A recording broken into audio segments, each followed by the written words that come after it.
नमस्कार, मैं योगेश राणा। अरविंद केजरीवाल को सीबीआई ने तलब किया तो अरविंद केजरीवाल ने सबसे पहले एक काम किया, वो सीबीआई के सामने पेश होने से पहले महात्मा गांधी की समाधि पर गए। अरविंद केजरीवाल दिल्ली में शराब नीति में किए गए बदलाव के नाम पर हुए कथित शराब घोटाले में फंसे हैं और वो पूछताछ से पहले महात्मा गांधी की समाधि पर जाते हैं। लेकिन महात्मा गांधी तो शराब पीना किसी बीमारी जैसा मानते थे, वह तो शराब के सख्त खिलाफ थे। अब शराब घोटाले में फंसते हुए दिख रहे अरविंद केजरीवाल ने महात्मा गांधी की समाधि पर जाकर महात्मा गांधी से क्या कहा होगा? क्या उन्होंने माफी मांगी होगी या फिर कोई और मन से बात की होगी? अरविंद केजरीवाल की सरकार और उनके मंत्री मनीष सिसोदिया शराब के जरिए सरकारी खजाने को भरने की योजना पर काम कर रहे थे, यह सरकार का कहना है, अरविंद केजरीवाल का कहना है। और यह अलग बात है कि सीबीआई और ईडी कह रही है कि ये लोग अपनी जेब भरने का काम कर रहे थे। एक बात पर और ध्यान दिया जाना चाहिए, इसी बीच में एक और घनघोर राजनीतिक घटना घटी है। नरेंद्र मोदी की हार के सपने देखने वाले आजकल एक बात पर बहुत ही ज्यादा जोर दे रहे हैं, बहुत ही ज्यादा प्रचार कर रहे हैं। इनका कहना है कि अगर भाजपा को हराना है तो 2024 के लोकसभा चुनाव में एक के आगे एक उम्मीदवार खड़ा करना होगा, यानी भाजपा के उम्मीदवार के आगे हर एक सीट पर समूचे विपक्ष का एक ही उम्मीदवार होना चाहिए। बात तो सही है, भाजपा को पिछले चुनाव में करीब 39% वोट मिले थे। इसीलिए अगर हर सीट पर भाजपा के एक उम्मीदवार के सामने विपक्ष का एक ही उम्मीदवार होता है तो भाजपा चिंता में तो आ सकती है, क्योंकि नरेंद्र मोदी को हराने का जो सपना देखते हैं और नरेंद्र मोदी के विरोध के जो वोट है वो वोट बट नहीं पाएगा। लेकिन सवाल यह है कि क्या ऐसा संभव हो सकता है? और क्या ऐसा मौजूदा दौर में जब विपक्ष स्वार्थ की राजनीति, अपने अपने कुनबों की राजनीति और अलग अलग प्रदेश की राजनीति करता है, तो क्या ऐसा हो सकता है? अभी मैं जिस राजनीतिक घटना की बात कर रहा था, इस सवाल का जवाब इस राजनीतिक घटना से बहुत हद तक समझा जा सकता है। जब सीबीआई ने केजरीवाल को पूछताछ के लिए समन भेजा तो कांग्रेस के राष्ट्रीय अध्यक्ष मल्लिकार्जुन खड़गे ने अरविंद केजरीवाल को फोन किया। यह खबर मीडिया में आई।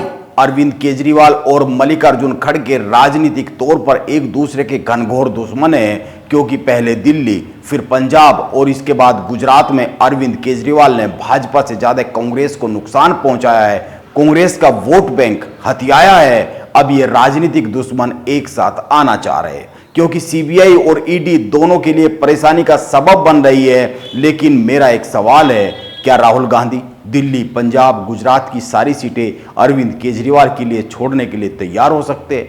यानी सीधी सी बात है, दोनों में से किसी को तो अपनी पार्टी के वोटों की बलि देनी ही पड़ेगी अगर नरेंद्र मोदी को हराना है तो, क्योंकि तभी तो एक के सामने एक उम्मीदवार खड़ा करने का सपना साकार हो पाएगा, तभी तो यह समीकरण हकीकत में बदल पाएगा। और यह बात केवल इन 3 प्रदेशों में नहीं, हर प्रदेश में लागू होती है, यहां तक कि लोकसभा की हर सीट पर लागू होती है। देश की हर सीट, हर प्रदेश में क्या इस तरह का समीकरण बन सकता है? क्या इस तरह के समझौते विपक्ष की राजनीतिक पार्टियां कर सकती है? और सवाल तो यह भी बनता है कि उन प्रदेशों में क्या होगा जिनमें पिछले चुनाव में भाजपा ने 50% से अधिक वोट हासिल किया था। भाजपा के 224 सांसद ऐसे हैं मौजूदा समय में जो 2019 में 50% से अधिक वोट पाकर जीत कर आए थे। इसीलिए विपक्ष की एकता पर बहुत ज्यादा बात करने की जरूरत नहीं है, क्योंकि यह अभी तो सपना ही है, संभव होता हुआ दिख नहीं रहा है। और अगर किसी बात पर बात करने की सबसे ज्यादा जरूरत है तो वह अन्ना हजारे की बात है।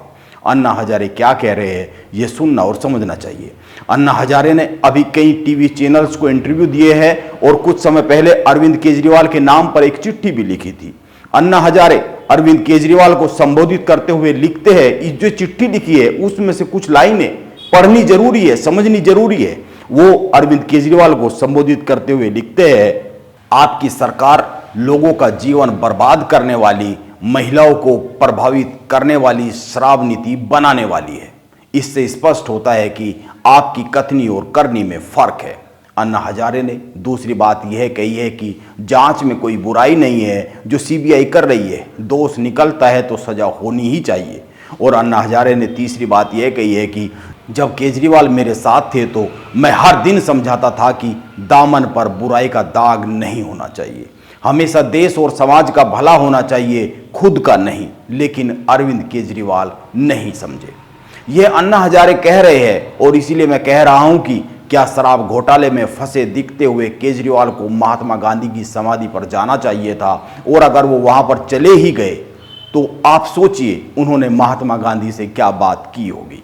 यह एक बहुत ही जरूरी सवाल है जिस पर चिंतन और मनन तो होना ही चाहिए। नमस्कार, मैं योगेश राणा, आप बने रहे मेरे साथ।